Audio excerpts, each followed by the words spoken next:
ආයිබෝවන් සුබ දිනයක් වේවා දරුවනේ. තක්ෂිලාව අධ්‍යාපන වැඩසටහන ස්වාධීන රූපවාහිනී සේවයෙන් ජාතියේ දරුවන් වෙනුවෙන් ඉදිරිපත් කරනවා. අද අපි ඉදිරිපත් කරන්නේ ගණිතයේ පාඩමක්.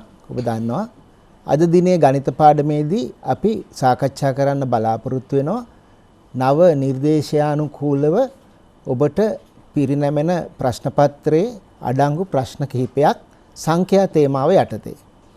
සංඛ්‍යා තේමාව කිව්වම දරුවනේ ඔබ දන්නවා ඔබ බොහොම පහළ පන්ති වල ඉඳන් ඉගෙන ගන්න සාමාන්‍ය සංඛ්‍යා ගණිත කර්ම 4 ඒ වගේම විශේෂයෙන්ම සාමාන්‍ය පෙළ පන්ති වලට ආවම ඔබ ඉගෙන ගන්නවා භාග සංඛ්‍යාවල ගණිත කර්ම. එතකොට අද අපි බලාපොරොත්තු වෙන දරුවනේ මේ වගේ ප්‍රශ්න කිහිපයක් සාකච්ඡා කරන්න. ඒ වගේම අපි ඔබට ඔබ පන්ති කාමරේ ඉගෙනගත්ත දැනුම මතක් කරනවා වගේම ඔබට විභාගයේදී කාලය ඉතිරි කරගන්න ඒ වගේම කෙටි ක්‍රම ආදි වශයෙන් අපිට පුළුවන් ආකාරයෙන් නව විදියකට ඒ ගැටළු ඉදිරිපත් කරන්න බලාපොරොත්තු වෙනවා. එහෙමනම් දරුවනේ නව නිර්දේශානුකූල ප්‍රශ්න පත්‍රය ඔබට සංඛ්‍යා තේමාවෙන් ලැබෙනවා. සංඛ්‍යා තේමාවට භාග, අනුපාත, ප්‍රතිශත ඒ වගේම ඊට පස්සේ පොලිය, කාලයේ ශීඝ්‍රතාවය, පොලියේ අංශ තුනක් තියෙනවා ඔබ දන්නවා සුළු පොලිය, වැල් පොලිය සහ හීනවන ශේෂයට අනුව පොලිය බැලීම, කුලී කිනීමේ ගණන් කියන දේවල්. ඒ වගේම කොටස් වෙළඳපොළ පිළිබඳවත් ඔබ ඉගෙන ගන්නවා. ඉතින් අද අප මුල් කොටස් කීපයක් සාකච්ඡා කරන්න බලාපොරොත්තු වෙනවා. එහෙනම් දරුවනේ අපි සංඛ්‍යා තේමාව යටතේ භාග සුළු කිරීමක් අපි මුලින්ම බලමු. මේ භාග සුළු කිරීමේ නිදර්ශනය අපි ඔබට ඉදිරිපත් කරන්නේ මේ සුළු කිරීමේදී භාග තුනක් ඉදිරිපත් කරනවා. 5යි 4න් එක කියන මිශ්‍ර සංඛ්‍යාවත් එකතු කරන්න තියෙනවා 2යි 3න් එක කියන මිශ්‍ර සංඛ්‍යාව අඩු කරන්න තියෙනවා 1යි 6න් 5 කියන මිශ්‍ර සංඛ්‍යාව. ඒතර මේ මිශ්‍ර සංඛ්‍යා තුනක ගණිත කර්ම දෙකක් තියෙනවා එකතු කිරීම සහ අඩු කිරීම. ඔබ දන්නවා එකතු කිරීම අඩු කිරීම කියන ගණිත කර්ම දෙක එකවරම එක විටම කරන්න පුළුවන්. මේ වගේ මිශ්‍ර සංඛ්‍යා දුනහම බොහෝ දරුවෝ පුරුදු වෙලා තිනා මේවා විෂම භාග කරගෙන සුළු කරන්න. නමුත් අපි හිතන විදියට ඊටා පහසුයි මේ මිශ්‍ර සංඛ්‍යාවල තියෙන පූර්ණ කොටස් මුලින් සුළු කර ගන්නවා වෙනම ඒ වගේම භාග කොටස් වල සුළු කිරීම වෙනම කරාම හරිම පහසුයි. ඉක්මක් වෙනවා කාලයත් ඉතුරු වෙනවා. එහෙනම් දරුවනේ අපි බලමු මේ භාග තුනේ පූර්ණ සංඛ්‍යා තුන 5 2 සහ 1. පළවෙනි භාගයේ 5ට දෙවෙනි භාගයේ 2 එකතු කරන්න තියෙනවා. තුන්වෙනි මිශ්‍ර සංඛ්‍යාවේ තියෙන 1 අඩු කරන්න තියෙනවා. අපි මේ තුන ඉස්සෙල්ලා ලියා ගමු. 5ට 2ක් එකතු කරලා 1ක් අඩු කරන්න. ඒතර පූර්ණ සංඛ්‍යාවල සුළු කිරීමෙන් ලැබෙන පිළිතුර මේ සංඛ්‍යා තුනෙන් ලැබෙනවා. ඒ වගේම භාග කොටස් තුන බැලුවොත් 4න් 1 කියන භාගය, මේ මුල්ම භාගය ඒක ධන පදයක්. ඒක මුලින්ම තියෙන නිසා එකතු කරන්න තියෙන මිශ්‍ර සංඛ්‍යාවේ භාග කොටස 3න් 1. ඒ 3න් 1 එකතු කරන්න ඕන. අඩු කරන්න තියෙන මිශ්‍ර සංඛ්‍යාවේ භාග කොටස 6න් 5. දැන් ඔබට පේනවා ඇති ඔබ පූර්ණ සංඛ්‍යා ගැන වෙනම හිතුවාම 5යි 2යි එකතු කරලා 7යි 7න් එකක් අඩු කරාම 6යි කියලා ඔබට පිළිතුර ගන්න පුළුවන්. ඒ පූර්ණ සංඛ්‍යාවල පිළිතුර. භාග කොටස් තුන බැලුවම ඔබ දන්නවා භාග කොටස් එකතු කරන්න අඩු කරන්න බෑ. හරය සමාන නැත්නම්. ඉතින් මේ තියෙන භාග තුනේ හරයන් තුනම එකිනෙකට වෙනස්.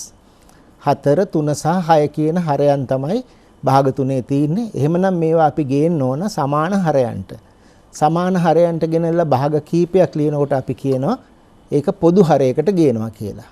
මෙහිදී 4 අපි පොදු හරයට ගේන්න නම් 4 ගුණ කරන්න ඕන සාධකයත් 3 එම හරයට ගේන්න ගුණ කරන්න ඕන සාධකයත් 6ත් එම හරයට ගේන්න ඕන සාධකයත් අපි හොයා ගන්න ඕන. ඒ වගේම මොන සංඛ්‍යාවටද අපි ගේන්න කියන එක කල්පනා කරන්නේ 4 3 6 කියන එකේ කුඩාම පොදු ගුණාකාරය ගැන හිතලා.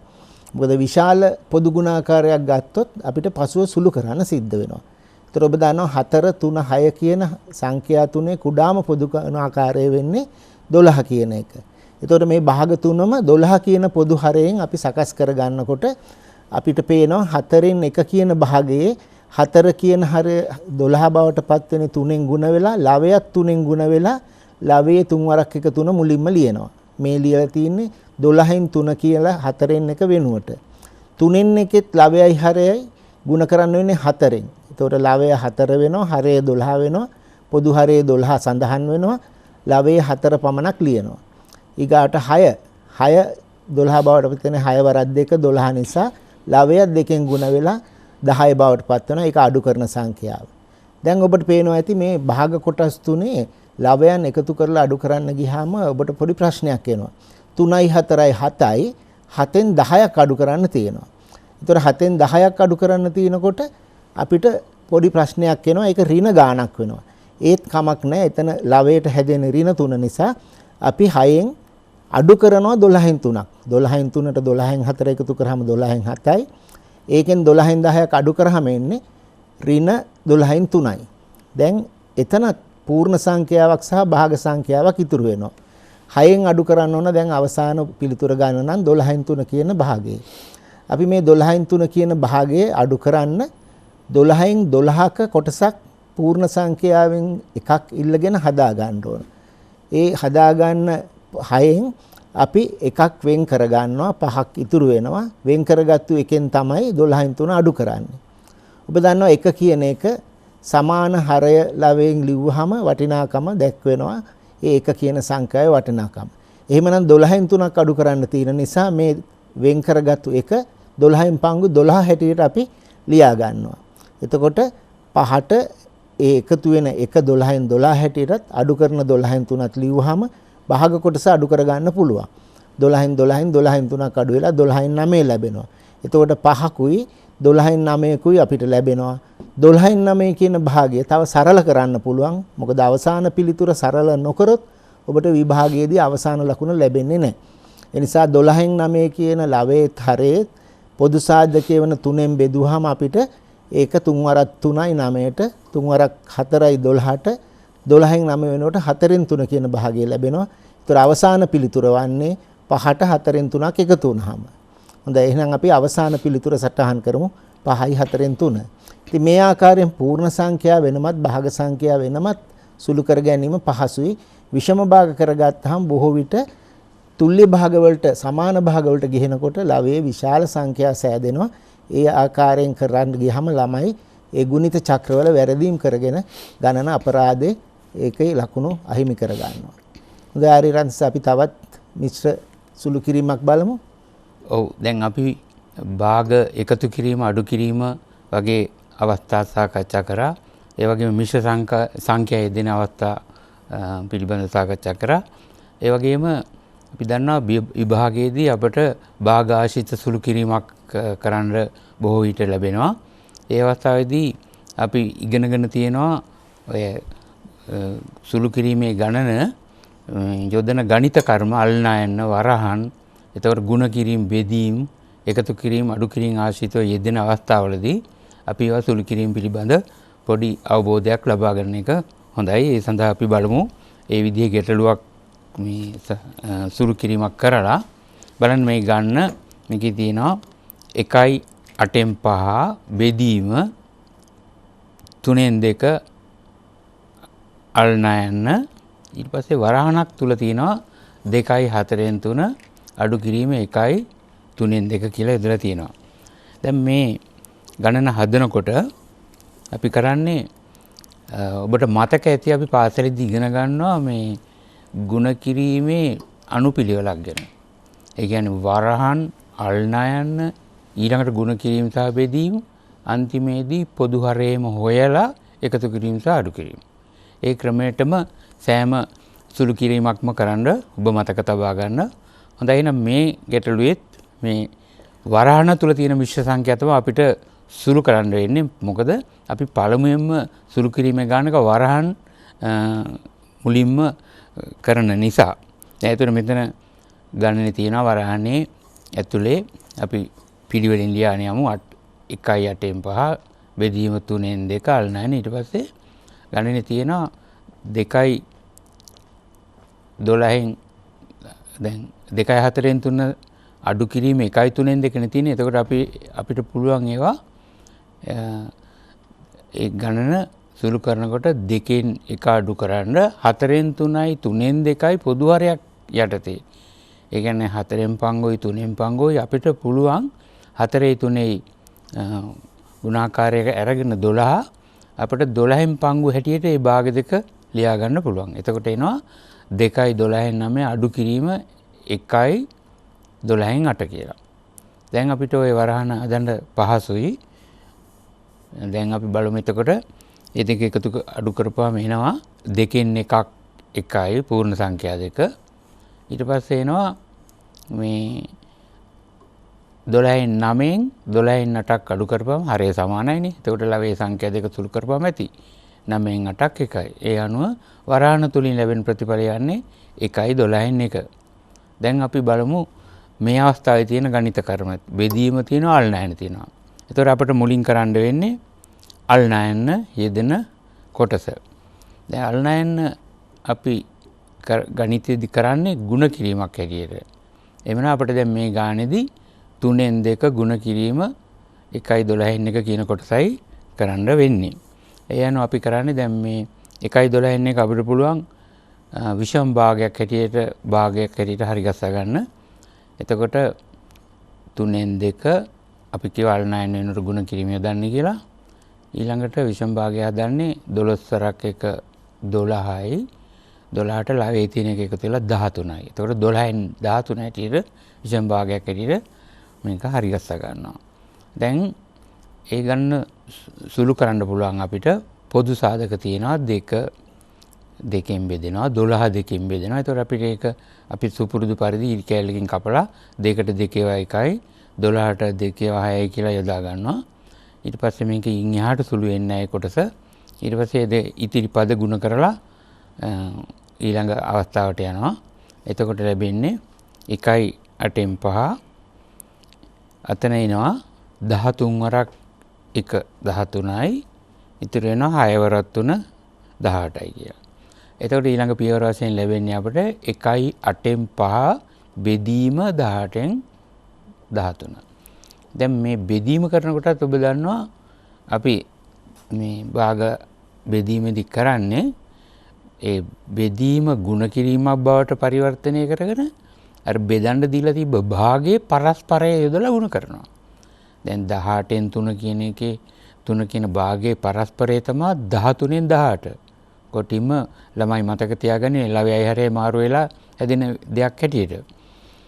ප්‍රතිඵල ලැබෙන්නේ ඒ විදිහම තමයි. ඒ අනුව අපිට දැන් පුළුවන් 1යි 8න් 5 බෙදීම 18න් 13 කියන එක අපිට පුළුවන් ಗುಣ කිරීමට හරවා ගන්න. එතකොට දැන් පළමුව මුලින් තියෙන මේ මිශ්‍ර සංඛ්‍යාවත් අපිට පුළුවන් විෂම භාගයක් කරගන්න 8 වරක් 1 8යි 8යි 5යි 13යි කියලා 8න් 13 හැටියට මිශ්‍ර සංඛ්‍යාව ලියා ගන්න පුළුවන් විෂම භාගයක් කරලා ඊට පස්සේ බෙදීම වෙනුවට ಗುಣ කිරීම යොදලා 18න් 13 අපි යොදනවා 13න් 18 හැටියට.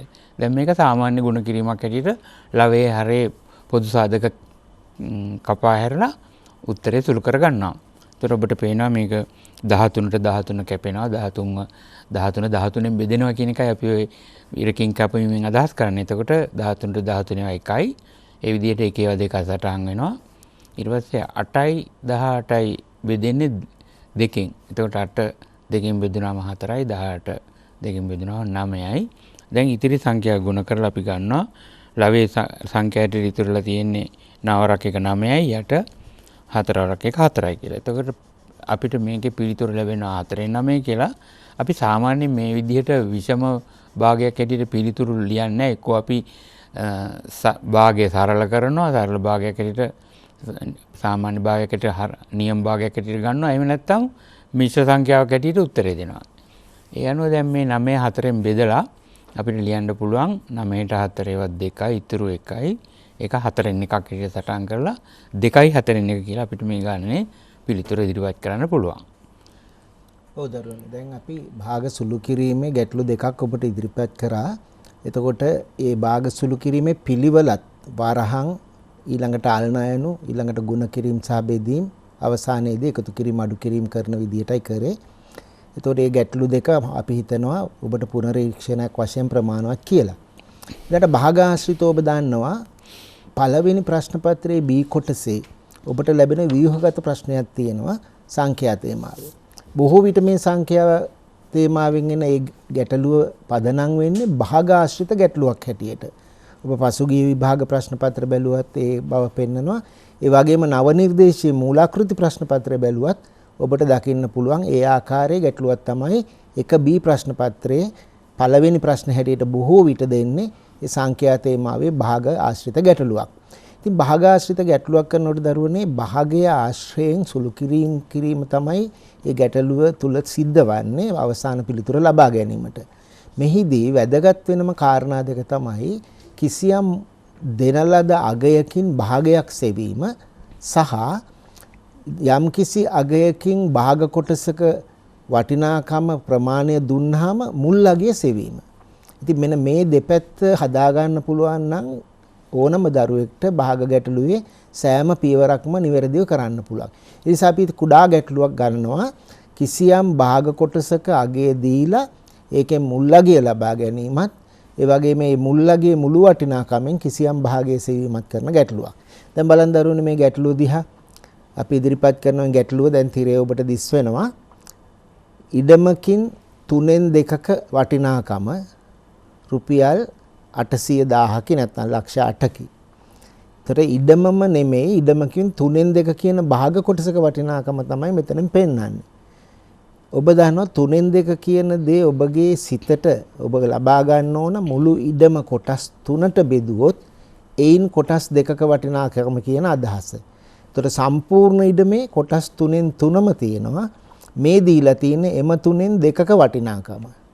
ඒතර අපෙන් පළවෙනි ප්‍රශ්නය අහන්නේ මුළු ඉඩමේ වටිනාකම සොයන්න. 3න් 2ක වටිනාකම දීලා තියෙනවා. ඒතර භාග කොටසක වටිනාකම දීලා තියෙනවා. මුළු ඉඩමේ වටිනාකම. ඒ භාග කොටස වටිනාකම ලබාගත්තු මුල් අගය සොයන්න තමයි. මේක මේ ඉඩමේ මුදලේ වටිනාකම පමණ නෙවෙයි වෙන ඕනෑම ගැටලුවකට. ද්‍රව පරිමාවක් වෙන්න පුළුවන්, ගමනක දුරක් වෙන්න පුළුවන්. ඒ ඕනෑම දෙයක භාග කොටසට සම්බන්ධ කරලා දීලා තියෙන අගය අනුව ඒ සම්පූර්ණ මුල් අගයේ සෙවීමක් තමයි සිද්ධ වෙන්නේ. ඉතින් ඔන්න මේකේ මුළු ඉඩමේ වටිනාකම සොයන්න තියෙනවා. ඊළඟට දෙවෙනි කොටස වශයෙන් මෙම ඉඩමෙන් 12න් 7ක වටිනාකම අහනවා. ඒතර මුළු ඉඩමේ වටිනාකම සොයාගත්තට පස්සේ ඒයින් භාග කොටසක වටිනාකම තමයි අහන්නේ. අපි බලමු දරුවනේ මේ ගැටලුව කොහොමද විසඳන්න ඕන කියලා. ඉස්සෙල්ලාම ඔබ හිතට ගන්න ඕන ඉඩමේ 3න් 2ක අගය. ඒතර මං කිව්වා ඔබගේ හිතට ඇඳෙන්න ඕනේ මුළු ඉඩම කොටස් 3කට බෙදුනා. ඒයින් කොටස් 2ක අගය තමයි මේ දීලා තින්නේ රුපියල් 800,000 නැත්නම් ලක්ෂ 8 කියන මුදල. ඒතර ඔබ දන්නවා මේ ලක්ෂ 8 එන්නේ ඉඩමේ මුල් වටිනාකම 3න් 2කින් ගුණ කරාමයි. ඒ කියන්නේ ඉඩමට යම්කිසි වටිනාකමක් තියෙනවා. ඒයින් 3න් 2ක් තමයි මේ හොයලා තියෙන්නේ.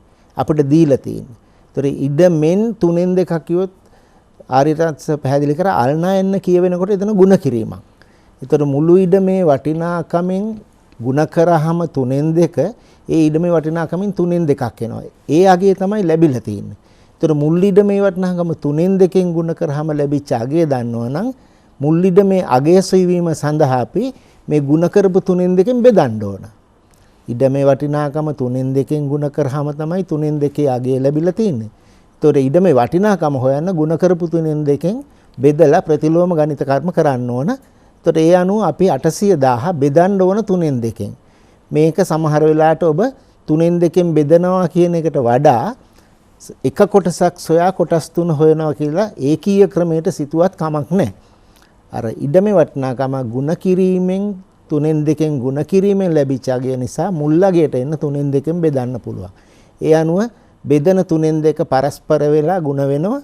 3න් 2 වෙනුවට 2න් 3 දාලා ಗುಣ කරනවා. එතකොට 800,000 කියන මුදල 2න් කැපිලා 400,000ක් එනවා. කොටස් 3ේ වටිනාකම ඒක 3න් ಗುಣ කරාම ලැබෙනවා 1,200,000ක වටිනාකම. ඒතර මේ තමයි මුළු ඉඩමේ වටිනාකම. ඔබ අනිත් පැත්තට ගණිත කර්මය කරොත් ඔබට පැහැදිලි වෙනවා 1,200,000න් 3න් 2ක් හෙව්වොත් 80,000 ලැබෙන බව. දැන් ඔන්න මුල් ඉඩමේ වටිනාකම ලැබිලා. දෙවෙනි කොටසේ අහන්නේ ඒ ඉඩමේ වටිනාකම දුන්නාම ඒයින් 12න් 7ක වටිනාකම. ඔන්න දැන් බලන්න මුල් අගය අපි දාන්නවා. 1,200,000 කියලා දාන්නවා. ඒතර ඉඩමෙන් 12න් 7ක අගය බලන්න නම් මේ මුදලෙන් 12න් 7ක් හොයන්න මේක ಗುಣ කරන්න ඕනේ 12න් 7ෙන්. එතකොට 1,200,000 නැත්නම් ලක්ෂ 12 කියලා අපි සාමාන්‍ය විවහාරේ කියන මුදලෙන් 12න් 7ක් හොයන්න ඕන. ඒතකොට මේ ලක්ෂ 12 12න් බෙදුනහම ලක්ෂයක් එනවා. එයින් 7 ගුණයක් ලක්ෂ 7ක් වෙනවා.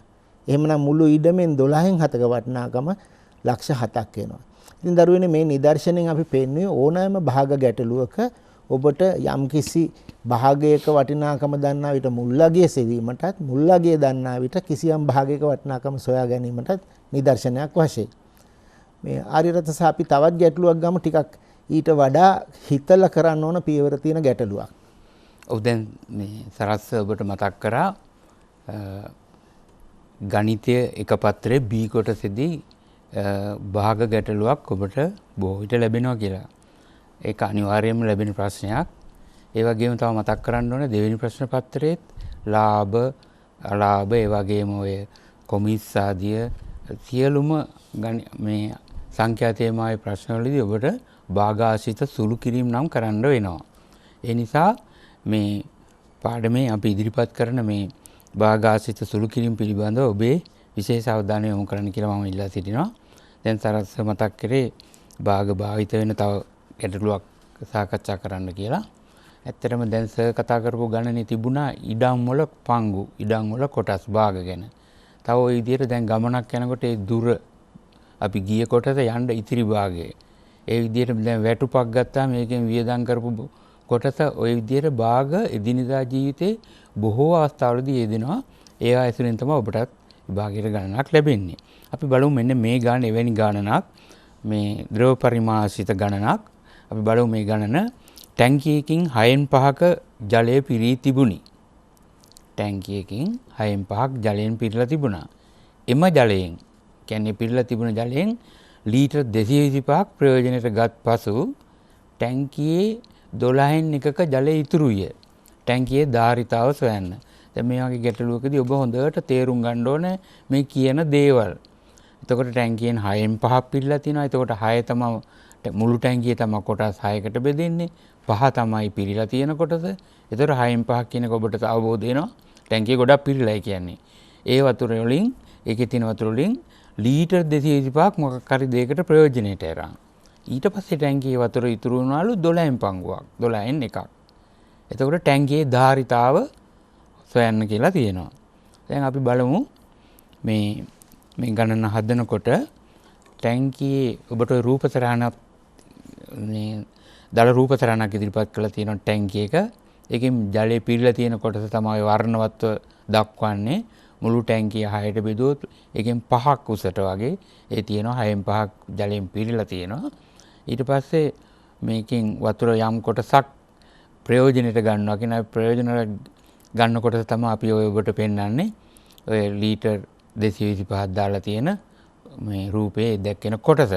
ඒ කොටස ප්‍රයෝජනට ගත්තන් පස්සේ ඉතුරු වෙන පහළ දැක්කෙන තීරුවෙන් දැක්කෙන ප්‍රමාණය ඒ ප්‍රමාණය ගණනේ දීලා තිනවා ටැංකියෙන් 12න් පංගුවක් කියලා. දැන් අපි බලමු එහෙමනම් කොහොමද මේ ටැංකියේ ධාරිතාවට මේ භාග සම්බන්ධ කරගෙන යන්නේ කියලා. දැන් අපි බලමු ටැංකියේ තිබුණ ජල පරිමාව 6න් 5යිනේ. එතකොට ප්‍රයෝජනයට ගත්ත කොටස අපි දන්නේ නැහැ, ඉතුරු වෙච්ච කොටස දන්නවා. තිබිච්ච කොටස දන්නවා, ඉතුරු වෙලා තියෙන කොටස දන්නවා. එතකොට ඒ තිබුණ කොටසෙන් ඉතුරු වුණ කොටස අඩු කරපුවම තමයි අපි ඊතර ගත්ත ප්‍රදේශ කොටස එන්නේ. දැන් ඒතර තිබුණේ 6න් 5ක් අන්තිමේ ප්‍රයෝජනයට ගත්තන් පස්සේ ඉතුරු වෙලා තියෙන්නේ 12න් එකක්. ওই දෙක අතර වෙනස තමයි අපි ඊතට අරන් තියෙන්නේ, ප්‍රයෝජනයට අරන් තියෙන්නේ. ඒ නිසා මෙතෙන්දී ඔබට තේරෙනවා ඇති කල යුත්තේ අඩු කිරීම බව. තිබුණ ප්‍රමාණයෙන් ඉතිරි ප්‍රමාණය අඩු කරපුවාමයි ප්‍රයෝජනයට ගත් කොටස එන්නේ. අනුව 6න් 5 අඩු කිරීම 12න් එක එනවා. දැන් මේ වෙනවත් අසුරු කරන්නට අපි මීට ඉස්සර සාකච්ඡා කරා. පොදු හරයක් ලබාගෙන 12 පොදු හරය. එතකොට 6 වරක් 2යි, දෙවරක් 10. 12 12න් බෙදුනම 1යි, 1 වරක් 1යි ආදී වශයෙන් ලවයේ 10 අඩු කිරීම එක ලැබෙනවා. ඒක අඩු කරපුවාම ලැබෙන්නේ 9යි, 12න් 9යි. ඒතර 12න් 9ක් තමයි ප්‍රයෝජනට අරන් තියෙන්නේ. 12න් 9 කියන එක අපි පිළිතුරක් හැටියට එහෙම ලියනවා නම් තවදුරටත් සුළු කරන්න ඕනේ. නියම භාගයක් එන්න පොදු සාධක තියෙන 12ටයි 9ටයි 3ෙන් බෙදෙනවා 9යි 12යි. අනුව 9 3ෙන් බෙදුනහම 3යි, 12 3ෙන් බෙදුනහම 4යි. ඒ විදිහට 12න් 9 කියන භාගය තුල්‍ය භාගයක් හැටියට 4ෙන් 3 ගන්නවා. මොකද එතකොට අපිට අර සංඛ්‍යාවල විශාලත්වය අඩු වුණාමත් අපිට ගණනය කිරීම පහසු වෙනවනේ. ඒ විදිහට හැකි හැම අවස්ථාවකම ඔබට ලැබෙන භාග සරල කරලා ගන්න. දැන් අපි බලමු මේ අර ප්‍රයෝජනෙට ගත්ත වතුර ප්‍රමාණය ලීටර් 225 ඒක සමාන වෙන්නේ එතකොට මේ කියන 4න් 3ටනේ. තිබුණ ප්‍රමාණයෙන් ඉතිරි ප්‍රමාණය අඩු කරලා ප්‍රයෝජනට ගත්ත ප්‍රමාණය තමයි අපි 4න් 3යි කියලා හොයාගත්තේ. දැන් අපිට ලිය හැකි ටැංකියෙන් 4න් 3ක් සමාන වෙනවා ලීටර් 225ට කියලා. මෙතන හදන හැටි ඔබට තරස්සර ඉස්සර විස්තර කරා. දැන් මේ ටැංකිය තමයි 4 3 තමයි ප්‍රයෝජනට ගත් කොටස. එතකොට මේක ටැංකියෙන් කියනකොට එතකොට ටැංකියේ ප්‍රමාණයෙන් අල්ලන්න යොදලා තමයි 4න් 3 එන්නේ. එතකොට මේක ගණනය කිරීමකදී වෙන්නේ මේ 3ෙන් බෙදිලා 4ෙන් ගුණ කරන විදිහට අනිත් පැත්තට අරගෙන ගණනය කිරීම වෙන්නේ. ඔක තව විදිහක් තර්ක කරනවා සාමාන්‍යයෙන් එදිනදා ජීවිතේ 4න් 3ක් 225යි කියන එකෙන් අදහස් වෙන්නේ 3ෙන් දැක්කෙන 3 කියන සංඛ්‍යාවෙන් දැක්කෙන කොටස තමයි 225 වෙන්නේ. 4 කියන්නේ මුළු ටැංකිය. එහෙමනම් 3 225 කියන්නේ 3ක් නම් අපි 225 3ෙන් බෙදුනාම එන්නේ එක කොටසක් වගේ. ඒක 4ෙන් ගුණ වෙනවා. ඉතින් ඒ කොයි විදිහට ඔබ තර්ක කරත් මේ ගණන 225 ගුණ කිරීම 3ෙන් 4 ලැබෙනවා. ඊට පස්සේ අපි 225 3ෙන් බෙදලා එතකොට 3 වරක් 7යි. එතකොට ඉතුරු 15ට 3 වරක් 5යි 75ක් ලැබෙනවා. 225ට 3 ඒවා 75ක් තියෙනවා. 75 4ෙන් ගුණ කරපුවාම ඔන්න මුළු ටැංකියේ ජල ප්‍රමාණය ලැබෙනවා. 75 4ක් 300යි ලීටර් අපි හොඳට මතක තියාගන්න ගානක් හදපුවම අගට ඒකක ලියන්න. නැත්නම් ඔබේ ලකුණක් අඩු වෙනවා විභාගයේදී. දැන් අපි මෙතන ලීටර කියලා එක්ක සිංහල අක්ෂර වලින් එහෙම නැත්නම් ඔය ගණිතමය සංකේත L වලින් යොදන්නත් මතක තබා ගන්න. ඒ අනුව මේ ගන්නේ ටැංකියේ ධාරිතාව කියන්නේ ටැංකියේ අල්ලන ප්‍රමාණයට ටැංකියේ අල්ලන මුළු ජල පරිමාව ලීටර් 300යි. ලීටර් 300ක ටැංකියක්. හොඳයි දරුවනේ දැන් අපි සරල ගැටලු දෙකක් ඉදිරිපත් කරා මේ භාග ගැටලුව අතරේ සිදුවෙන ගණිත කර්ම ගැන. මම කිව්වා 1B ප්‍රශ්න පත්‍රයේ ලකුණු 10ක ප්‍රශ්නයක් ඔබට ලැබෙන්නේ මේ භාග ආශ්‍රිත ගැටලුවක්. එතකොට මේ ලකුණු 10 කොටස් 4කින් වත් අඩු ගානේ සමන්විත වෙන ව්‍යුහගත කරපු ප්‍රශ්නයක් ඔබට ලැබෙන්නේ. ඒ ව්‍යුහගත කරපු ප්‍රශ්නකදී ඔබට ප්‍රශ්නේ මුල් දත්ත ඉදිරිපත් කළා ඊට පස්සේ ඒයින් ලබාගත හැකි වෙන වෙනත් පිළිතුරු එකින් එක අහනවා පළවෙනි කොටස දෙවෙනි කොටස තුන්වෙනි කොටස වශයෙන්. ඉතින් එවැනි ගැටලුවක් අපි නිර්මාණය කරා ඔබට. මොකද 1B ප්‍රශ්න පත්‍රයේ ගාක් දරුවෝ තමන්ගේ සාමාර්ථයට අවශ්‍ය ලකුණු වලට ලකුණු 10ක් එකතු කරගන්න තැනක්. ඉතින් ඒ නිසා මේ ගැටලුව අත් නොහැර කරන්නත් ඕන, නිවැරදිව කරන්නත් ඕන. ඒ නිසා බලමු අපි මෙන්න මේ වගේ ගැටලුවක්. දැන් මේ ගැටලුවේ කියනවා නිලානි කියලා දැරියෙක් පොතක් කියවනවා. ඒතර නිලානි නවකතා පොතක් කියවනවා පළමු දිනයේදී. නිලානි නවකතා පොතකින් 4න් එකක් පළමු දිනයේදී කියවයි. ඒතර පොතේ කිසියම් පිටු ගණනක් තියෙනවා නම් ඒ පිටු ගණනෙන් 4න් එකක් තමයි නිලානි පළවෙනි දවසේ කියවන්නේ. එහෙමනම් කියවීමට ඉතිරි වෙන කොටස මොකද්ද? මුළු පොත 90 එහි කොටසක් 4න් එක කියලා කිව්වහම ඉතිරි කොටස අහනවා. ඒතර එහෙමනම් දරුනේ ඒ පළවෙනි අණු කොටසේදී ඔබට අහන ප්‍රශ්නෙට පිළිතුරු දෙනකොට ඉතිරි වෙන කොටස වෙන්නේ මුළු පොත එක හැටියට සැලකුවොත් ඒයින් භාග කොටස අඩු කරන්න ඕන. ඒතර ඉතිරි වෙන කොටස වෙන්නේ කියවපු 4න් එක මුළු පොත සම්පූර්ණ එකයි කියලා සැලකලා ඉන් අඩු කරන්න.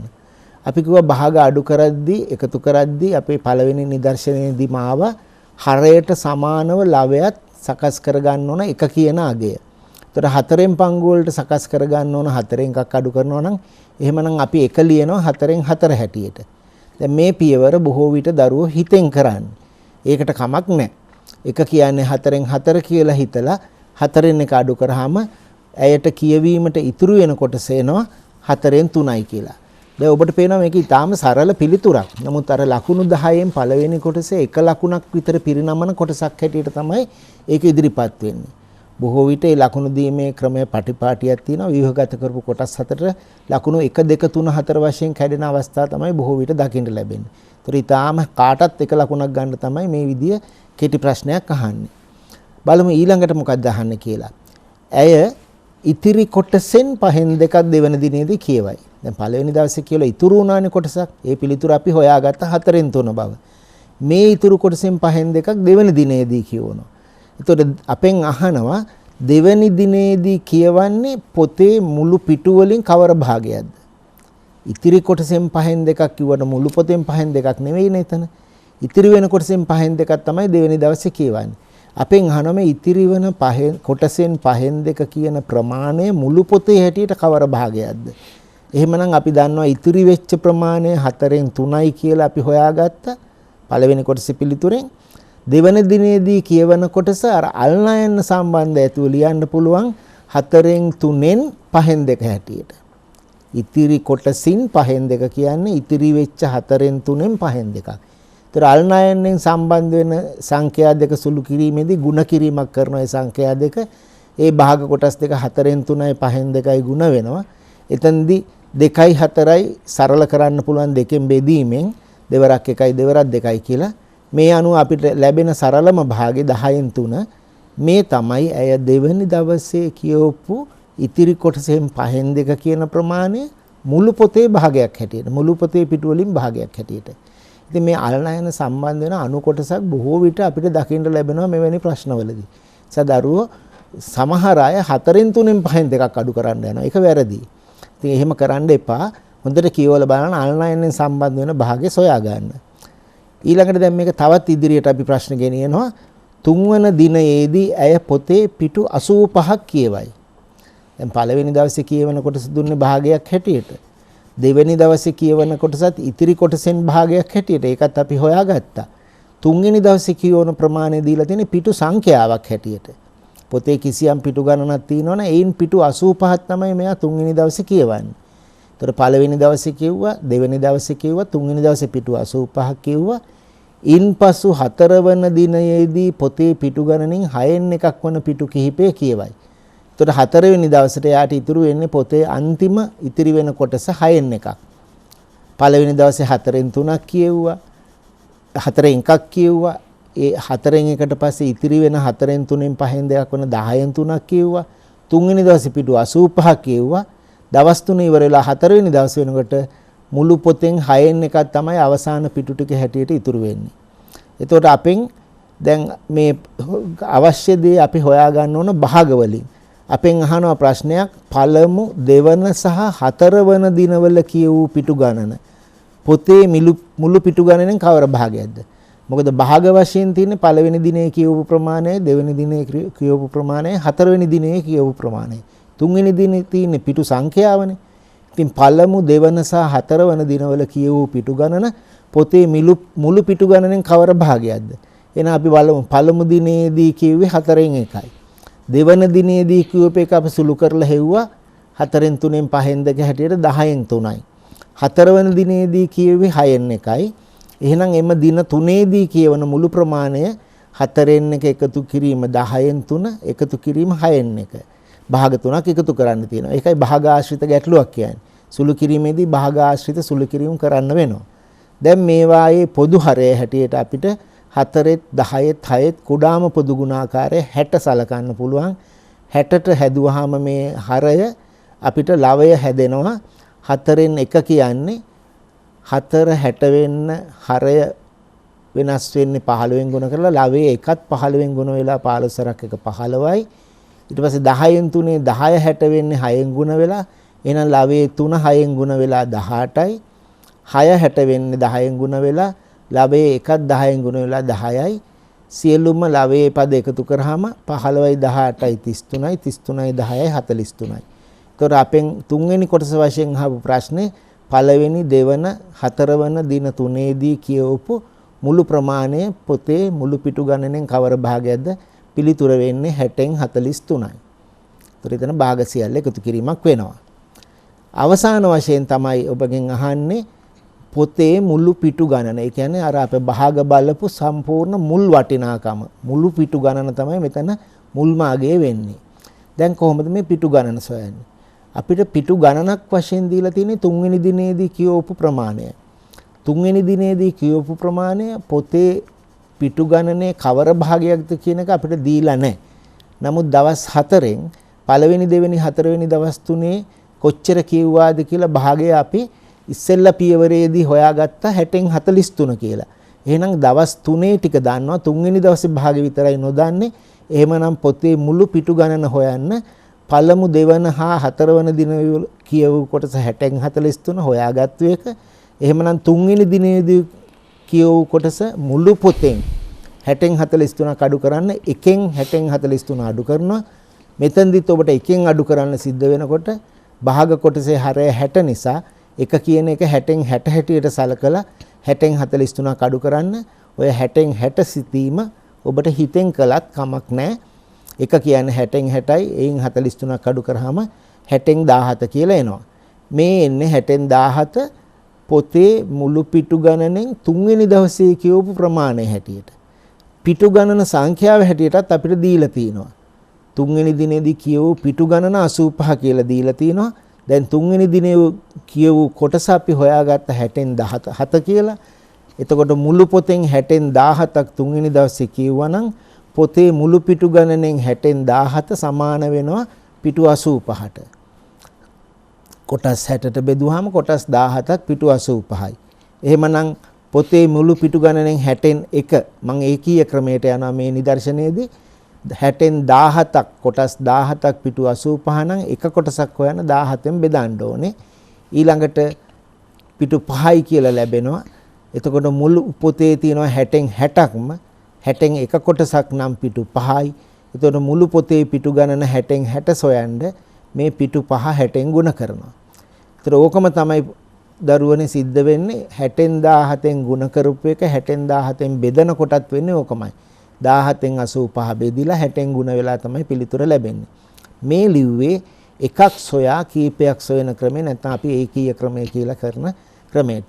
ඉතින් ඒ අනුව දැන් මෙතන 60න් එක කොටසක් පිටු 5 නම් 60න් 60ම 5 වරක් 60 පිටු 300යි කියන අවසාන පිළිතුර ලැබෙනවා. ඉතින් මේ වගේ දීර්ඝ කොටස් 4ක ලකුණු 10ක ගණනක් අපි ඔබට විභාගයේදී ලැබෙයි කියලා බලාපොරොත්තු වෙනවා. ඒ නිසායි මේ වගේ ගැටලුවක් ඒක අර කිව්වා වගේ ගමනක දුරින් වෙන්න පුළුවන්, වාජනයක ජලයෙන් වෙන්න පුළුවන්, පොතක පිටු ගණනෙන් වෙන්න පුළුවන්, මිනිහගේ වැටුපෙන් වියදම් කරන වෙන්න පුළුවන්. උදාහරණ වෙනස් වෙන්න පුළුවන්. නමුත් සාධන පියවර මේ වගේමයි. එහෙනම් ආරියරන්ස අපි තවත් ගැටලුවකට යන් පොඩ්ඩක් අනුපාත සමග සම්බන්ධ වෙන ගැටලුවක්. ඔව් දැන් අපි ප්‍රතිශත පාඩම ඉගෙන ගන්න වෙලාවෙත් අපි භාගයක් ප්‍රතිශතයක් ලෙස දැක්වීම කරා. ඒ වගේම අපි යම් යම් දේවල් බෙදා හදා ගන්න අවස්ථාවලදී භාග වගේම අනුපාත යොදා ගන්නවා. දැන් ඇත්තටම බැලුවොත් මේ භාග අනුපාත ප්‍රතිශත මේ එකම ආකාරයටයි ගණිතයේදී හැසිරෙන්නේ. ඒවා අතර එකිනෙක සම්බන්ධතාවයකුත් තියෙනවා. එකම දේ අපට අනුපාතයක් හැටියට භාගයක් හැටියට ප්‍රතිශතයක් ලෙස දක්වන්න පුළුවන් කියලා ඔබට තේරුම් ගන්න පුළුවන් වෙයි තක්ෂිලා පාඩම් මාලාවට ඔබ දිගටම සම්බන්ධ වෙනකොට. අපි බලමු මේ විදිහට මේ භාග අනුපාතත් එක්ක සම්බන්ධ වෙන අවස්ථාවක් සඳහා එක නිදසුනක් කරලා බලමු. මේ ගණන බලන්න මුදලක් බෙදීමක් තියෙන්නේ. පළමුවෙන්නාට දෙවැන්නාට ලැබෙන කොටසෙන් පහෙන් එකක්ද තුන්වැන්නාට පළමුවෙන්නාට මෙන් 3 ගුණයක්ද ලැබෙනසේ රුපියල් 4500ක් තුන් දෙනෙකු අතර බෙදන්න කියලායි කියන්නේ. දැන් මෙතන මේ බෙදෙන මුදල නම් අපිට හොඳට පැහැදිලි. 4500ක් තමයි තුන් දෙනෙකුට දෙන්න තියෙන්නේ. දැන් දෙන්නේ කොහොමද කියන එක තේරුම් ගන්න ඕනේ. පළමුවෙන්නාට ලැබෙනවලු දෙවැන්නාට ලැබෙන කොටසෙන් පහෙන් එකක්. ඒ වගේ පහෙන් එකක්ලු යාට ලැබෙන්නේ. එතකොට තුන්වෙන්නට ලැබෙනවලු අර පළවෙනි එක්කනට ලැබෙනවා වගේ 3 ගුණයක්. දැන් මෙවැනි ගැටලුවකදී අපි පද සකස් කරගන්නකොට අපි බලන්න ඕනේ මේ කොහොමද මේ පද අතර සම්බන්ධය වඩාත් සරල වෙන විදිහ මොකක්ද කියලා. දැන් අපි දෙවැන්නාගේ මුදල 1යි කියලා ගත්තොත් අපිට හරි පහසුවක් එනවා. පළමුවෙන්න එහෙනම් පහෙන් එකනේ කියලා. එතකොට තුන්වෙන්නගේ ගන්න තවත් පහසු වෙනවා. මොකද පළවෙනියා වගේ 3 ගුණයක් කියන්නේ පහෙන් එකක 3න්නේ. එතකොට ඒක පහෙන් 3යි කියලා ගත්ත හැකි. මේ විදිහට ඔබ අනුපාතයකට යම් බෙදීමක් කරනකොට පුළුවන් තරම් සරල සංඛ්‍යා එන විදිහට මේ ඒ පද යොදා ගන්න බලන්න. අපි ඒකයි දෙවැන්නට එක කොටසක් එකක් ඇටියට ගත්තේ. එකක් ලැබෙනවා නම් පළවෙනියට ලැබෙන්නේ පහෙන් එකයි. පහෙන් එකේව 3ක් ලැබෙනවා තුන්වෙන්නට. ඒ අනුව අපිට ඔන්න ඔය විදිහට මේ මුදල බෙදෙන අනුපාතය ලැබෙනවා. පහෙන් එක අනු එක අනු පහෙන් 3 කියලා. හැබැයි අපි සාමාන්‍ය ඉගෙන ගන්නකොට අපි ඔබ දන්නවා මේ ඉස්සර එක ඉගෙනගෙන තියෙනවා මේ අනුපාත අපි භාග හැටියට දශම හැටියට ඉදිරිපත් කරන්නේ නැහැ. අනුපාතයක් අපි හැම විටම සරලම පූර්ණ සංඛ්‍යා වලින් තමයි ඉදිරිපත් කරන්නේ. දැන් මෙතන තියෙන මේ අනුපාතවල බලන්නකො පහෙන් එකක් තියෙනවා, පහෙන් තුනක් තියෙනවා. එහෙනම් අපි මේ හරය පහ ඉවත් කරලා පොදු ගුණාකාරයකින් පොදු ගුණාකාරයක් කරගෙන ඒ අනුව මේ සංඛ්‍යා ටික පූර්ණ සංඛ්‍යා බවට පත් කර ගන්න ඕන. ඔබට පේනවා මේ හරේ පහේව දෙක ඉවත් වෙනවා ඒ භාග දෙකම පහෙන් ගුණ කරොත්. හැබැයි එහෙම අපේ ඌමනාවකට භාග දෙකක් ගුණ කරනවා නම් ඒ කියන්නේ අනුපාතයක පද දෙකක් ගුණ කරනවා නම් අනිත් පදත් ගුණ කරන්න ඕන. ඒ අනුව ඔන්න අපි බලමු පහෙන් ගුණ කරලා බලමු සියලුම පද. ඒතර පහ ගුණ කිරීම පහෙන් එක ඊළඟ දෙවෙන්නට ලැබුණ එකයි නේ ඒකත් පහෙන් ගුණ කරන්න වෙනවා. ඒතර පස්වරක් එක කියලා ලැබෙනවා. තුන්වෙන්නාගේ පහෙන් තුනත් පහෙන් ගුණ කරනවා. දැන් මේ පද අනුපාතයේ පද තුනම පහෙන් ගුණ කරපුවම පහට පහ කැපිලා පළවෙනි එකනට 1යි දෙවෙනි එකනට 5යි තුන්වෙනි එකනට 3යි කියලා ලැබෙනවා. දැන් බලන්න පූර්ණ සංඛ්‍යාව වලින් අපට අනුපාතය ලැබුණා. රුපියල් 4500 බෙදෙන අනුපාත තමයි ඇවිල්ලා තියෙන්නේ. දැන් ওই ටික එකතු කරොත් ඒක ටිකක් 4500ට තමයි අනුරූප වෙන්නේ. එතකොට අපි එකතු කරමු බලන්න 1යි 5යි 3යි එකතු වුණාම අනුපාතයේ පද තුන එකතු වෙන්නේ 5යි 1යි 6යි 3යි 9යි. එතකොට අර පළවෙනි එකෙන් දැක්වෙන්නේ 9න් එකක්. මුළු ගණනට අනුරූපගේ 9නේ. මේ අනුපාතයක පද තුන එකතු කරපුවාම එන්න ඕනනේ මුළු ගණනට අනුරූප ඉලක්කම. ඒතර මුළු ගණනට අනුරූප ඉලක්කම තමයි 9. එමනම් පළවෙනියට 9න් 1යි. දෙවෙනියට 9න් 5යි. තුන්වෙනියට 9න් 3යි කියලා මේ අනුපාතය ලැබෙනවා. දැන් අපි බලමු මේ මුදල බෙදපු මුදල රුපියල් 4500 නම් මුළු මුදලෙන් 9න් එකක් කියන්නේ කොච්චරද කියලා. එතකොට මුළු මුදලෙන් 9න් එකක් සුළු කරනකොට 4500 ගුණ කිරීම 9න් එක එන්නේ. ඊට පස්සේ ඒක සුළු කරපුවම එන 9 5යි 500ක් එනවා.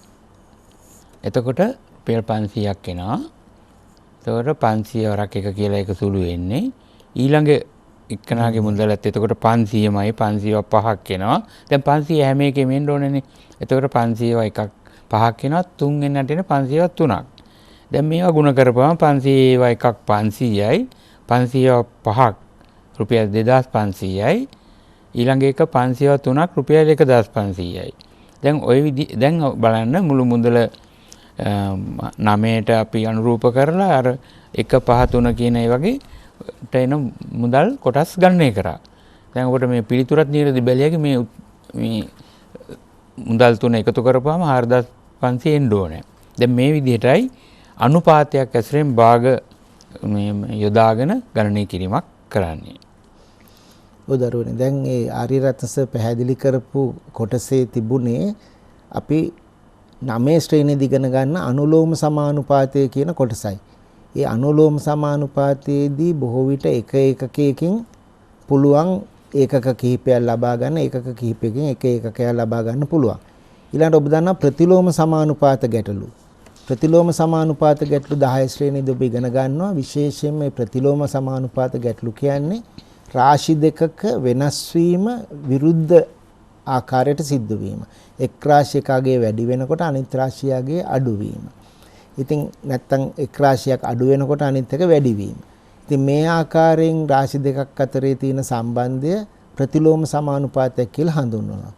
මේ ගැටලු වලදී ඔබට හුරු පුරුදු ගැටලුවක් තමයි වැඩ සහ කාලය. කියන්නේ යම් කිසි වැඩකට යොදන ශ්‍රමය මිනිසුන් සංඛ්‍යාවෙන් යොදන ශ්‍රමය සහ ඒ වැඩය කරන්න ගත වෙන කාලය දින ගණන. එතකොට අපි මේ මිනිසුන් සහ දින සම්බන්ධ කරලා ඒ වැඩ සහ කාලය. මොකද මිනිසුන් වැඩිපුර යෙදුවොත් කිසියම් වැඩක් සම්පූර්ණ කරන්න ගත වෙන කාලය අඩුයි. අඩුවෙන් මිනිසුන් යෙදුවොත් ගත වෙන දින ගණන කාලය වැඩි. ඒක තමයි ප්‍රතිලෝම සම්බන්ධය. ඉතින් අපි බලමු මේ වගේ ගැටලුවක් දැන් මුලින් විසඳන්න. දැන් මේ ඉදිරිපත් කරන ගැටලුවේ තියෙනවා මිනිසුන් 15 දෙනෙක් දින 8කදී කළ හැකි වැඩකට. එතකොට මේ 15 දෙනෙක්ට පුළුවන් දින 8කදී කරන්න. ඒ වැඩේට තවත් මිනිසුන් 5 දෙනෙකු එක්කර වැඩේ ආරම්භ කළහොත් 15 දිනකට දවස් 8න් කරන්න පුළුවන් බව ඇත්ත. නමුත් අපි තව 5 දිනක් වැඩිපුර දාලා ඒ ඔක්කොමලා එකතු කරලා වැඩේ පටන් ගත්තොත් දින කීයකට කලින් වැඩේ නිම කරගත හැකිද? වැඩේ ප්‍රමාණය පළවෙනි වාක්‍යයෙන් කියවෙන විදිහට මිනිසුන් 15 දිනක් දින 8කදී කරන වැඩක්. නමුත් තවත් 5 දිනක් මේකට එකතු කරොත් මිනිසුන් 20 දිනක් වෙනවනේ. ඒතොර ඒ 20 දෙනා කරනවයි කියන්නේ 15 දෙනාට වඩා වැඩිපුර මිනිසුන් ගානක් එදෙනකොට ප්‍රතිලෝම සම්බන්ධය අනුව දින ගණන අඩු වෙන්න ඕන. ඒක ඔබ හිතේ තියාගන්න. එහෙම කරොත් අඩු වෙන දින ගාන තමයි අපෙන් අහන්නේ දින කීයකට කලින් නිම කර හැකිද කියලා. ඉතින් අපි බලමු මේක සම්පූර්ණයෙන් අපි ඒකීය ක්‍රමයට වගේ හදමු. පළවෙනි ක්‍රමේ මෙන්න මේ විදිහට හදනවා. මිනිසුන් 15ට ගත වෙන දින ගණන 8යි. පැහැදිලිනේ? ගැටලුවේ ඉදිරිපත් කළා තියෙනවා. ඒතර මේ වැඩේ මිනිසුන් ගණන වෙනස් කරොත් දින ගණනත් වෙනස් වෙනවනේ. අපි මේ ප්‍රතිලෝම සම්බන්ධයේදී එක මිනිහෙක්ට ගත වෙන දින ගාන බලනවා නම් 15 දෙනාගේම වැඩ එක මිනිහෙක් තනියම කරන්න වෙනවා. එතකොට 15 දිනත් එක දවස් 8කදී කරා නම් එක්කෙනෙක් මේ සම්පූර්ණ වැඩේ කරන්න බාරගත්තොත් 15 දෙනාම දවස් 8 කරපු පළවෙනිය කරපු දවස් 8ක් දෙවෙනිය කරපු දවස් 8ක් තුන්වෙනිය කරපු දවස් 8ක් ඔක්කොම තනි මිනිහට කරන්න වෙනවා. එතකොට එයාට ගත වෙන දින ගණන දින 8 වගේ 15 ගුණයක්. මිනිසුන් 15ට ගත වෙන දින ගණන 8ක් නම් එක මිනිහෙක්ට දින 8 වගේ 15 ගුණයක දින ගණනක් ගත කරන්න වෙනවා. ඒක උත්තරය හැටියට දින 120ක්. ඒතකොට එක මිනිහෙක්ටයි මේ දින 120ක කාලයක් ගත වෙන්නේ මේ નિયમિત වැඩේ සඳහා. අර කිව්වනේ අලුතෙන් 5 දෙනෙකුත් එකතු කරනවා කියලා. ඒතකොට අලුතෙන් 5 දෙනෙක් එකතු කරලා පටන් ගත්තොත් අලුත් 5 දෙනා සමග ඔක්කොම මිනිසුන් ගාන කීයක් වෙනවද? ඉන්න 15 දෙනයි අලුතෙන් එකතු වූ 5 දෙනයි ඔක්කොම මිනිසුන් 20 දෙනෙක් වෙනවා. ඒතකොට එක මිනිහෙක්ට දින 120කදී කරන්න පුළුවන් වැඩේට තමයි දැන් මේ අලුත් 5 දෙනත් සමග මිනිසුන් 20 දෙනෙක් යොදන්නේ. එහෙනම් එක්කෙනෙක්ගේ දින 120 වැඩේට මිනිසුන් 20ක් යෙදුවොත් ගත වෙන දින ගාන අර දින ගණනෙන් 20න් පංගුවක් බවට පත් වෙනවා. ඒ කියන්නේ 120 20න් බෙදුවාම එන දින ගණන තමයි මිනිසුන් 20 දෙනාට ගත වෙන දින ගණන. ඒක දින 6යි. නමුත් කලින් 15 දෙනා වැඩ කරොත් දින 8කදී කරන්න වෙනවා. 20 දෙනා වැඩ කරන්න වෙන්නේ දින 6යි ගත වෙන්නේ. 8 6ට අඩු වෙනවා කියන්නේ වැඩේ දවස් 2කට කලින් ඉවර වෙනවා කියන එකයි. මේක තමයි පළවෙනි ක්‍රමය. මිනිසුන් 15 දෙනාගේ දින ගණනෙන් එක මිනිහෙක්ට ගත වෙන දින ගණන බැලුවා. එක මිනිහෙක්ට ගත වෙන දින ගණනෙන් මිනිසුන් 20ට ගත වෙන දින ගණන බැලුවා. එතකොට එකකට සොයා කීපයකට සෙවීම ප්‍රතිලෝම සම්බන්ධයි ප්‍රතිලෝම සමානුපාතයේදී වෙන්නේ ಗುಣ කරලා පසුව බෙදන එකයි. දැන් මේක තවත් ක්‍රමයක් තියෙනවා මිනිස් දින ගැන අපි කතා කරන තවත් ක්‍රමයක්. මිනිසුන් 15 දෙනෙක් දින 8කදී කරන වැඩක මිනිස් දින ගණන කියන දෙයක් අපි අර්ථ දක්වනවා වැඩ ඒකක ගණන හැටියට අර්ථ දැක්වීමක් කරලා. ඒතර එතනදිත් බලාපොරොත්තු වෙන්නේ එක මිනිහෙක්ට ගත වෙන දින ගාන. ඒක මිනිසුන් ගණනයි දින ගණනේ ගුණිතයෙන් ලැබෙනවා. ඔබ මේක ඉගෙනගෙන තියෙන හොඳටම මිනිස් දින ගණන කොච්චරද? මිනිස් දින 120යි. මේ මිනිස් දින 120 කිසියම් මිනිසුන් ගානකට ගත කරන්න සිදුවෙන දින ගාන හොයන්න ඕන නම් ඒ මිනිසුන් ගානෙන් බෙදන්න ඕන. දින ගණන දුන්නොත් එහෙම මිනිසු කීයක් යොදවන්න ඕනේද කියලා දින ගණනෙන් බෙදන්න ඕන. මොකද මේ ගුණිතයේ තියෙනවා මිනිස්සුයි දිනයි දෙකම. එහෙනම් මිනිසුන් එම මිනිස් දින 120 වැඩේ නිම කරන්න 20 දෙනෙක් යෙදුවොත් ගත වෙන දින ගාන කියලා 120 20ෙන් බෙදන්න පුළුවන්. ඒකීය ක්‍රමයේ සංඛ්‍යාම තමයි මෙතන එන්නේ. නමුත් මෙතන සංකල්පේ මුළු වැඩේ තක්සේරු කරනවා මිනිස් දින 120ක වැඩක් හැටියට. ඒක මිනිසුන් 20 දෙනාට ගත වෙන දින ගාන අනුව තමයි බලන්නේ. එතකොට දින 8 දින 6ට අඩු වුණා නම් දින දෙකකට කලින් නිම කරන්න පුළුවන්. හරි රත්ස අපි තවත් ඒ වගේ ගැටලුවක් බලමු. ඔව් දැන් අපි කතා කරේ මිනිස් දින සම්බන්ධ වෙන ගැටලුවක් ගැන. දැන් ওই විදිහටම සමහර වැඩ වල ශ්‍රමය එහෙම නැත්නම් ඒ වැඩ ප්‍රමාණය ගණනය කරනවා මිනිසුන් එක මිනිස්සෙකුට පැය කීයක් යනවද කියන ආකාරයට. අපි බලමු ඒක ගැටලුවක් ඇසුරින් මේ සාකච්ඡා කරන්න. මෙන්න මේ ගැටලුව බලන දිනකට පැය 10 බැගින් වැඩ කරමින් මිනිස්සු 12 දෙනෙකු දින 18කදී වැඩක් නිම කරයි. එතකොට මෙතන කියවෙනවා දවසකට පැය 10 ගානේ මිනිස්සු 12 දෙනෙක් දින 18කදී වැඩක් නිම කරනවා කියලා. ඒතර ඔතන පේන වැඩේ නිම කරනවා කියන්නේ මුළු වැඩ ප්‍රමාණයට අවශ්‍ය පැය ගණන් මිනිස්සු ගණන් දින ගණන් තමයි උතන සඳහන් වෙන්නේ. මේකේ ප්‍රශ්නයක් ඇටියට අහනවා දිනකට පැය 9 බැගින් වැඩ කරන මිනිස්සු 15 දෙනෙක් දාලා මේ වැඩේ කරොත් දින කීයකදී මේ වැඩේ නිම වෙනවද කියලා. දැන් අර සරස විස්තර කරපැටියට අපට උඩින් තියෙන ඡේදයෙන් පුළුවන් මේ වැඩේට තියෙන මුළු වැඩ ප්‍රමාණය ගණනය කරගන්න. ඊට පස්සේ අපිට පුළුවන් අර පැය 9 බැගින් මිනිස්සු 15 දෙනාට යන මේ දින කීයක් ගත වෙනවද කියන එක බලන්න. අපි මේක අර ඒකක ක්‍රමයට කරනවා නම් කොහොමද කරන්න කියලා බලමු. අපි බලමු මෙතන මේ ගාන දීලා තියෙන තොරතුරු අනුව මිනිසුන් එක් අයෙකු දිනකදී කරන වැඩ කරන පැය ගන්න 10යි. එතකොට 12 දෙනෙකු කරනකොට 10 12ක් කරන්න එපායි. එතකොට අපි 10 වරක් 12 කියලා ගන්නවා. මිනිස්සු 12 දෙනෙක් වැඩ කරන පැය ගන්න හැටියට. එතකොට ඒ විදිහට දින 18ක් කරනවා නම් 18 නුත් ගුණ කරපුවාම ලැබෙනවා මුළු වැඩ ප්‍රමාණයට සමාන පැය ගණන. දැන් මේ විදිහට අපිට පැය ගණන ලබාගෙන ඊට පස්සේ අපිට පුළුවන් මේකෙන් පැය 9 බැගින් වැඩ කරන විට 15 දෙනෙක් මේ වැඩේට යෙදුවොත් නිම කරන්න යන්නේ දවස් කීයද කියලා බලන්න. එයා බලමු මේ වැඩේ සඳහා යොදන මිනිස් පැය ගන්න 2160නේ. එතකොට 15ක් යෙදුවොත් ඕක 15න් බෙදිලා එනවා. එතකොට 15කට බෙදෙනවා. එතකොට 2160 15න් බෙදපුවම එනවා 144ක්. ඉතින් ඔයගොල්ලෝ පැය 9 බැගින් වැඩ කරනවා කියනකොට එතකොට එනවා 144 9න් බෙදිච්චාම දින 16ක් හැටියට එනවා. එතකොට අර මේ 15 දිනකට දින 9කදී කරන්න පුළුවන් මේ 15 දිනකට පැය 9 බැගින් වැඩ කරන අයට දින 16ක් ගත වෙනවා කියලා ඒ විදිහට අපිට එක් එක් ගණනය කිරීම හරහා එන්න පුළුවන්. එහෙම නැත්නම් අර මීට කලින් විස්තර කරා වගේ කෙලින්ම මේ ගන්න අර මිනිස් දින එව්වා වගේ මිනිස් පැය ගණන හොයා ගන්නවා. ඇත්තට මිනිස් පැය ගණන කියන්නේ කිසියම් වැඩක් නිම කරන්න එක මිනිස්සෙකුට යන පැය ගණන. එතකොට ඒක කෙලින්ම ලැබෙනවා 10යි 12යි 18යි ගුණ කිරීමෙන්. අර ඉස්සලා මිනිස්සු දින ගුණ කරේ ඒ වගේ මෙතන ගුණ වෙනවා ඒ මිනිස්සුයි දින ගන්නයි පැය ගන්නයි. ඊට පස්සේ අපි අර මේ සරත් විතර කරලා අර මිනිස් දින පැය වලින් බෙදපුවම දින එනවා ඒ විදිහට කියලා ඒ අනුව මේකත් අපිට පුළුවන් මිනිස්සු 15කටයි පැය 9කටයි නිසා 15 සහ 9න් බෙදන්න. එතකොට මේක බෙදුනාම සුළු වුණාම අර කලින් පිළිතුරම ලැබෙනවා දින 16යි කියලා. ඔව් දරුවනේ දැන් අද අපි අපේ කාලේ ප්‍රමාණවත් විදියට ගැටලු කිහිපයක් ඉදිරිපත් කරා. අපි හිතනවා ඔබට සංඛ්‍යා තේමාවෙන් එන සරල ගැටලු සියල්ල විසඳන්න අවශ්‍ය දැනුම මේ නිදර්ශන කිහිපෙන් ලැබුණා කියලා. අපි ඊළඟ පාඩමෙන් හම්බ වෙන තුරු අපි ඔබෙන් අවසර ගන්නවා. ආයිබෝවන්.